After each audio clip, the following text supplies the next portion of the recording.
Okay, YouTube. So I had I don't know what you call this. I had a feeling that I needed to start documenting my philosophy on why I do the things that I do, almost as if I owe you an explanation for the things that I'm going to be putting on this channel. And before I start scripting everything, before I start writing down things that I think you want to hear, I'm going to just start saying it to the camera. I know this is weird. This is strange for me too, okay? So bear with me.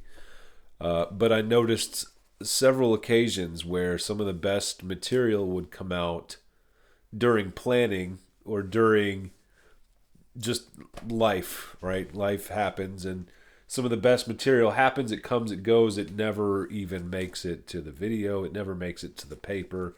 It just escapes. So I'm thinking perhaps if I just film the process of me documenting this, that maybe there'll be some parts that I catch.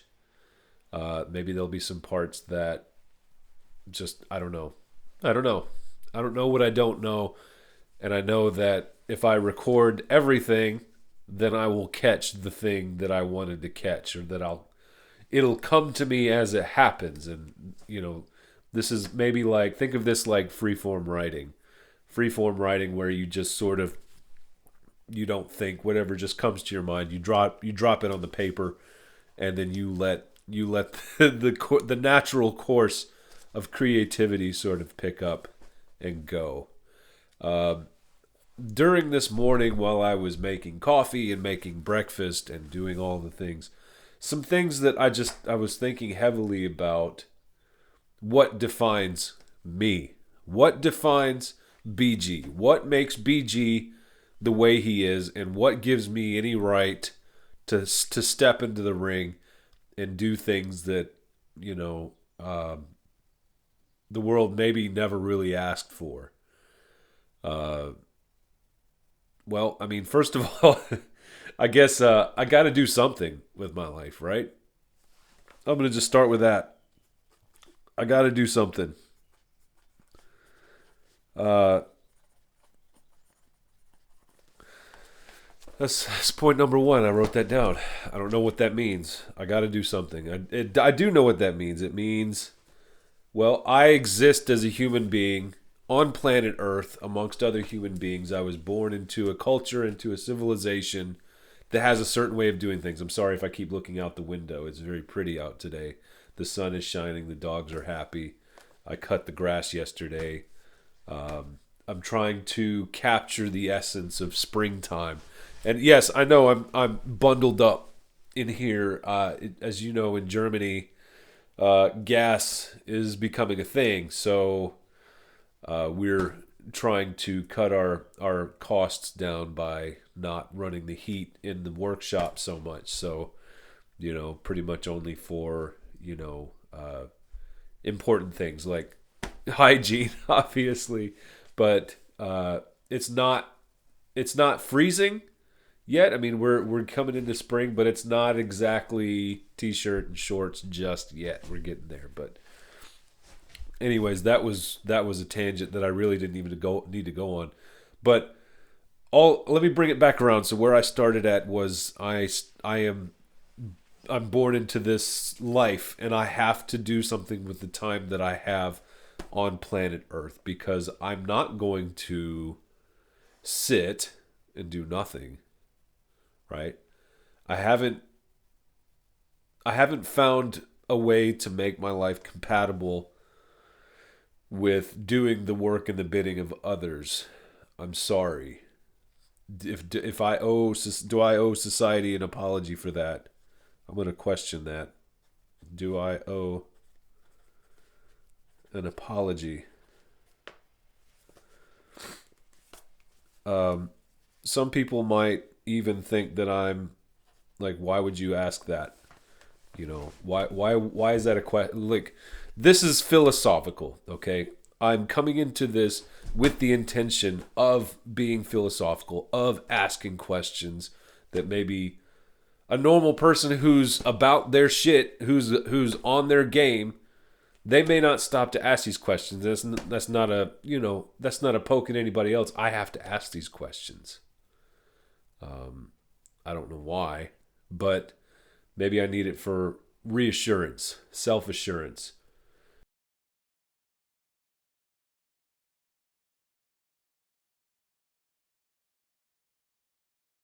Okay, back again from my little short pause there. Okay, so I kind of veered off a little bit and I didn't really want to go so off the rails, but here, let me back up. So let me just recap what I've got. And some of this didn't make it to film. I'm sorry, that's just how it goes. I got to do something. Do I owe an apology to society for my refusal to be normal? Uh, Instinctually, I'm thinking no, because I'm not really hurt. Well, okay, you know what? That's a whole different discussion. I'm not even going to open that can of worms just yet. Reassurance, self-assurance. That did make it to tape. And maybe this is just me looking for validation. And I have to maybe try and be self-aware that perhaps looking for reassurance and self-assurance isn't just me looking for validation. Although I'm certain that there is a massive part of that because of the most recent bit there of the question of my refusal to be normal. So I can already admit to myself that I refuse to be normal. And so I've had to accept the consequences that come with that. However, I think I've wanted to turn that into a positive. A positive. I'm not normal. I never was going to be normal. Every time I tried to force myself into that box, it didn't fit. I just didn't fit in that box. I tried. I think I tried in earnest multiple times. I tried the school. I tried to work corporate jobs. I tried to work manual labor jobs. I tried to work retail, fast food, service industry, delivery, truck driving, construction work. I've tried to be normal in almost every field. Tech. I tried to be a tech. Military. I tried military. What have I tried music. I tried a lot of things. And why did none of it feel right?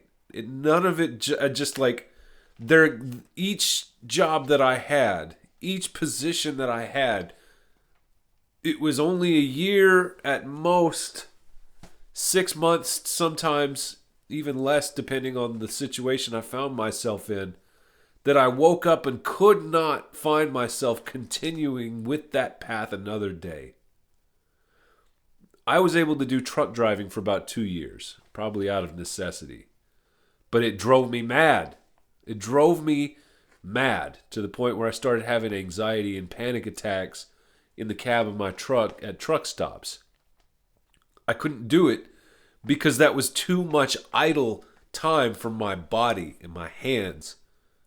It was too much sitting there with nothing but your thoughts as you stare at miles of open road. I tried the corporate thing, and there's only so much cheese that a man can tolerate before he's just like, I'm not putting the shine on for any of you assholes. And I know this is basic. This is basic shit. Who doesn't have a beef to pick with corporate America? I mean, unless you just happen to love that lifestyle of sitting in a cubicle and letting some middle management asshole tell you what to do. Look, okay, all right, I don't want to get into a rant, right? We're philosophical right now, trying to be philosophical. Thoughts. What makes me? This is probably as important, if not more important, than the products that I deliver myself. Okay? Because it's what's behind them that counts. And there's something to what I do that I have to, the reassurance and the self-assurance that I need is that, do I have a right Does society benefit at all from what I do? Does anyone else want this? Did anybody ask for this? Like Ghostbusters 2. Excuse me. Or, yeah. Is that it? No. The one that, yeah. Oh, that was way off the rails. All right. My mistake. My mistake. Look, so let's go with this. Let's go with this. All right. I'll do some editing. I'll actually do some editing with this because I feel like this is valid. I'm gonna edit over here. I'm gonna put a China product, right? The real base level, like just like in my opinion, garbage. But these things exist. Someone in China was like, yes, we have a right to do this. We believe that society needs this product.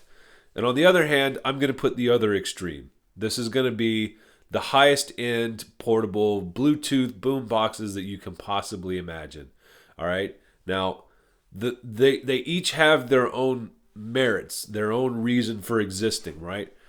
And the thing about what I do, this is my personal feelings on the matter, is that I don't want to be this, but I don't have the mental horsepower to be this. I'm okay with that, but I don't like this either. I don't like this, and I don't like this. I appreciate this because of what is technically possible. I appreciate this for the milestones and the benchmarks that they set in technology overall. What I don't like is how it makes me feel. And I don't know if there's any merit to feeling in a world based on needs.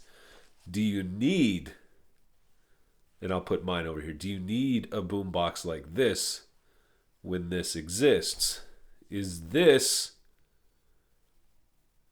not necessary because this exists? It meets all the criteria that a person could want. Features, pricing, technology, incredible sound. I mean, that's subjective. Okay, we'll get into that another day. But it meets all these criteria. Waterproof, portable, rechargeable. Now, I'm portable. I'm rechargeable. I'm not necessarily waterproof. I don't have a lot of features. My tech is pretty basic. My sound quality's all right. Sometimes it's great. Depends on the product. But it's how it makes me feel. It's how it makes me feel. I don't know how it makes you feel. I don't know how anybody else would like. And I'll even say I consider myself consistent on this. Like, take this. I don't like this, right? I buy clothing and stuff because I have to. If I knew how to make clothing, I probably would make my own as well.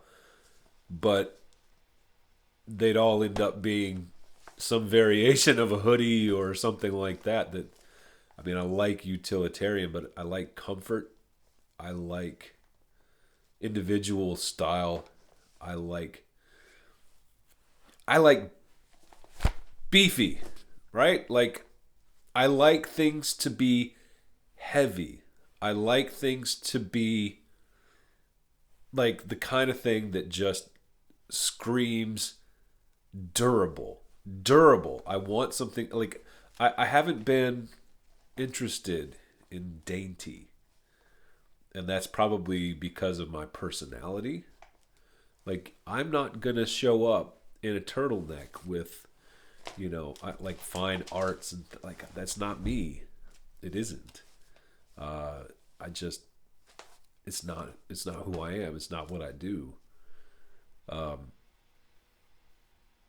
again, I find myself always trying to fit into what this category wants me to be. It doesn't want me to be anything. Obviously, they don't want competition. Obviously, I think that's the big thing. And there's lots, but that they've run away with it. They have taken it, and they've created something They've created a monster out of this. I don't want to call it a monster. I feel like it's almost like, who am I to criticize the actual leaders of industry on something like this? But again, there's industry that has been created specifically to cater to people like me. So somebody wants me to build these products. China produces amplifiers and volume knobs and materials, woofers, tweeters, passive radiators, Bluetooth modules, all kinds of things the market has provided in abundance. So they want somebody to buy these things. There's clearly a market for these things to exist. So someone's going to have to buy these products and put them to use, right? To quote Elon Musk, if nobody builds any stuff, there's no stuff. But BG, there's already Bluetooth speakers. You can get cheap ones from China. You can get expensive ones also from China, probably. You can get either or. Take your pick. Is there anybody in that middle road? Is there anybody down the middle of the street? You know, I used to be a member of a Reddit community called DIY Audio, DIY Sound. Both of those communities were horrible. They were just intolerable. I couldn't tolerate it. One, because they were purists. Number one, they were purists. Number two, they were gatekeepers on what they considered to be high-end audio. And I realized somewhere along the journey that I didn't really want to be high-end audio. I respect it. I want the best sound that I can get, but not at the cost of my sanity or at the cost of my aesthetics. Again, there's probably a lot of arguing that can be done in that realm, and it does often occur. Audiophiles are persnickety people, and they want things a certain way. They believe in certain deeply held beliefs, and then there's people like me. I grew up on gigantic Radio Shack speakers, and I'd never once felt like I was missing out on anything. You know, my dad listened to classic rock almost exclusively, and you know, I started listening to music in the 90s. Is when I started coming of age, old enough to start understanding and appreciating music. And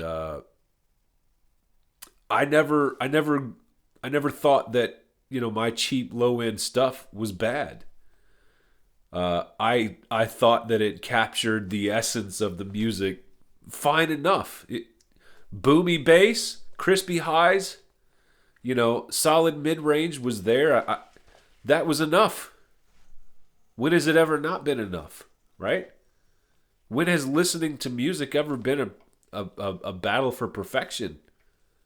I never thought that was the point. I never understood music to be such a rigid dogma in practice. I mean, there's technical artists, but, you know, at the end of the day, they still have to play through imperfect instruments, and it has to get reproduced on speaker systems of varying degrees of precision as well. Speaker systems are all completely different. I mean, it's tough even for speaker manufacturers to get all of the exact same speaker models to sound the exact same, right? Because of like minor tolerances in, you know, woofers and tweeters. So like you could buy two of the same speaker and have them sound slightly different just through the natural characteristics of the materials involved. And there's nothing you can do about that, right? Like now I'm getting off into the weeds, and this is really farther off beat than I really should go with this. And I'm still just talking to my fucking camera. I'm just talking. Like I got to do something. Do I owe an apology to society for my refusal to be normal? Reassurance, self-assurance, validation. Do I need that? China. China crap. Nice China crap. Do I have a right to occupy this space? Well, I guess so. I want things to be a certain way. And maybe that puts me in league with the other audiophiles that want things to be a certain way. I don't necessarily... There's a threshold for me, right? When it comes to quality, in terms of sound quality, right? What your ears hear, what your body perceives, there is a threshold. It's almost tangible. I don't build on measurements. I hate measurements. I don't do that. I'm not that guy. I know lots of people who live and die by the graphs. I don't. I do everything by ear, by feel. How does it feel? I can tell when I plug up a speaker to an amplifier and I listen to it, I can feel the energy of that speaker. When I put it into a box, the type of wood that I put it in, I can feel the energy based on the type of wood. You want to know what my conclusions on that were? I mean, I could make a whole video just on that alone, but I did the work. I took 4 or 5 different systems, all right? The same system, excuse me. And I put the same system into several different kinds of wood. Birch ply, poplar ply, oak, MDF, OSB. I've tried any kind of, if it was in board shape, if it was a giant, like if you could buy a sheet of the material, if you could buy a wide enough board, I bought it and I tried to make a speaker out of it. And what I found is that certain woods carry certain energy to them, and they have a quality about them. What I found, and this is the weird thing too, MDF is what most audiophiles use. But what I found is that it sounds dead to me. It is kind of, if you think about it, it's a dead product. I mean, all wood products are dead wood. But they're not making violins out of MDF, are they? No. It's not expressive. It's dead. It's absolutely dead. And maybe that's what those perfect flat response guys want. If you don't know what that is, here, I'll give you a quick rundown. Here's the rundown. Let's say this square represents the frequency that your ears can hear from.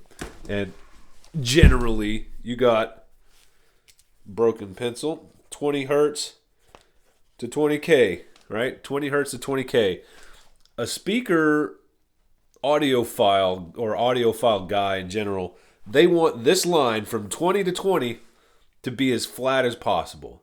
Now, most speakers, they drop off here, they drop off here. Some got some weird little squigglies going on, and it ends up not looking that pretty. Bumps and waves. So this is where the audiophile is like, well, if we can make this line this straight, then this is our standard, and this is what constitutes audiophile. And I'm sorry, I just kind of disagree. Take the violin. I mentioned that earlier. One of my favorite violinists, Lindsey Stirling. I know this is cheesy. This is cheesy. I'm sorry. Bear with me on this. She has, I've seen in live performances, she has a couple different violins that she uses. She has a regular real one, right? Of the wood, and she's got another one that's electric and it's carbon fiber.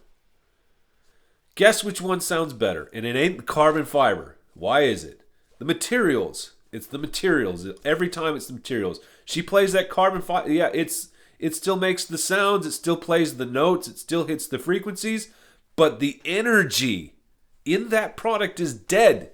Why is it dead? Why doesn't it have the expressive characteristics that the wooden one does? That's not something you can put in a graph. Maybe it is. Maybe science has figured that out. But I don't think plastic is going to quite cut it. Plastic will get you close. Plastic is cheap. Plastic is fast. You injection mold. You crank them out. In goes liquid plastic. Out comes the finished product. It's easy.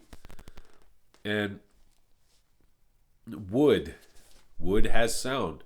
Guitars are made of wood, right? Good ones. The good ones, they're made out of exotic woods.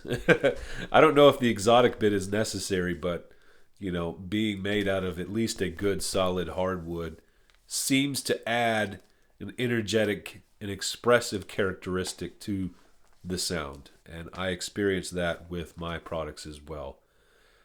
Birch ply seems to have a really snappy quality that adds just a little bit extra sensation of alive, of energy and characteristic. Now I try with you can get pretty close with poplar. Poplar ply is a cheaper alternative. The veneers are softer, so it's not as punchy and springy as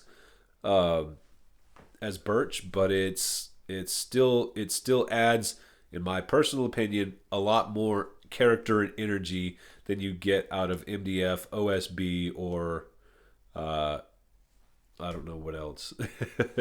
Oak is really good too. I found that to be. But anyways, now I'm sitting here talking about wood. This is stupid. This is way off the rails. Let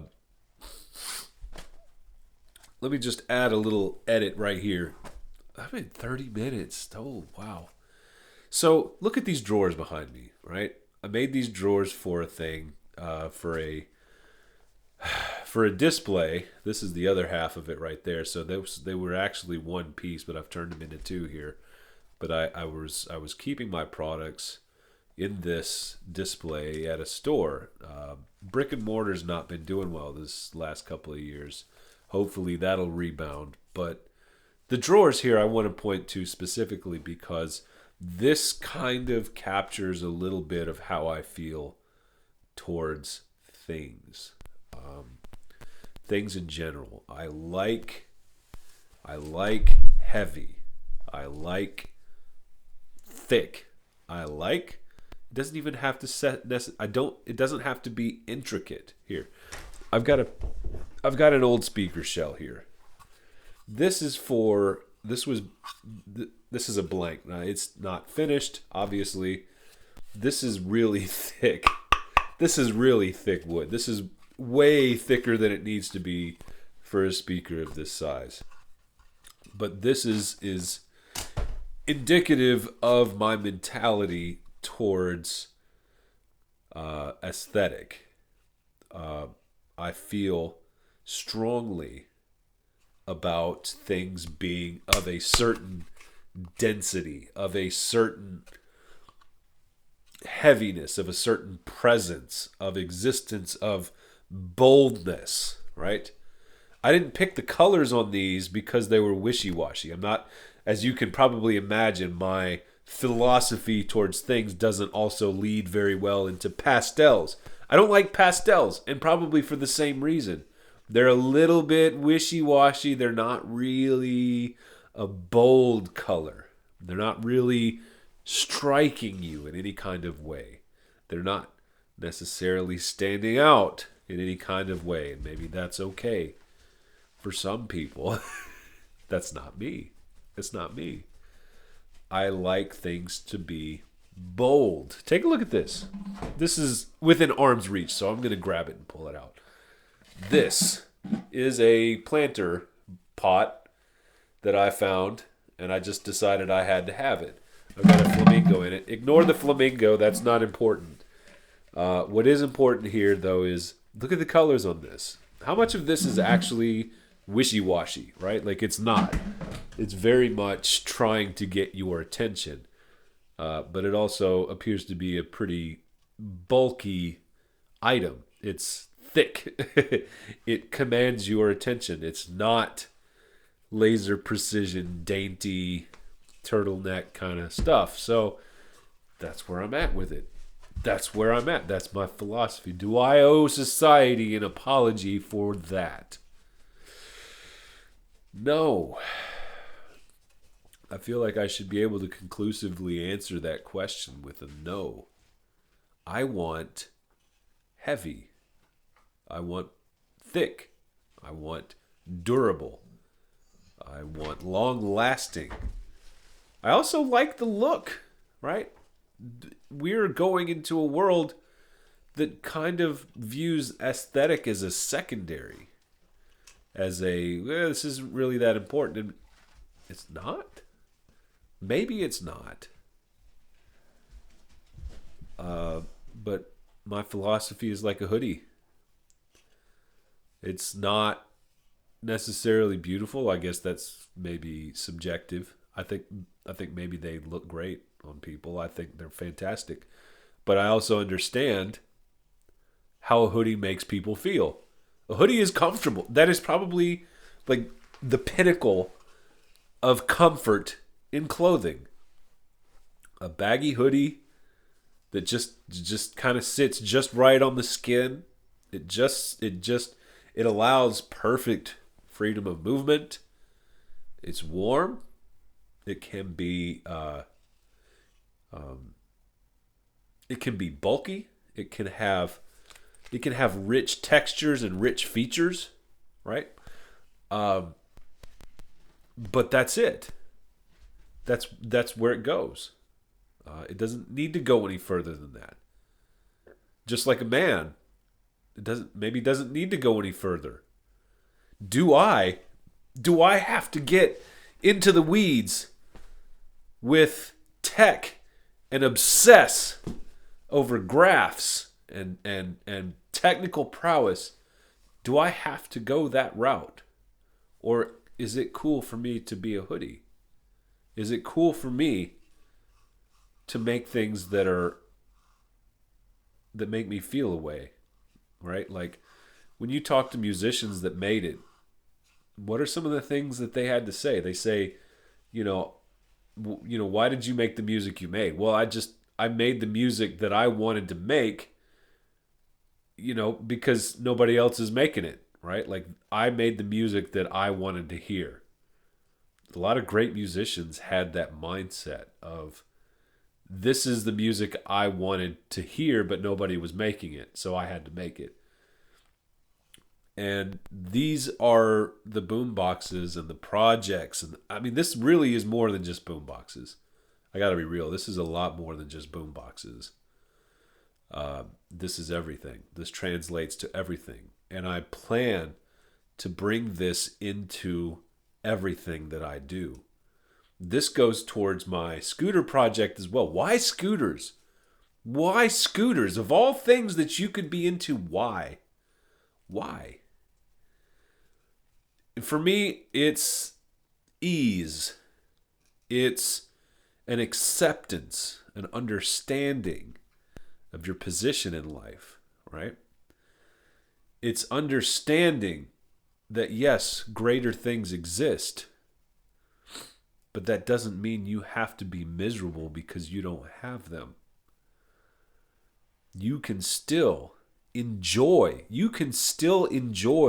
your life with far less than you think you need.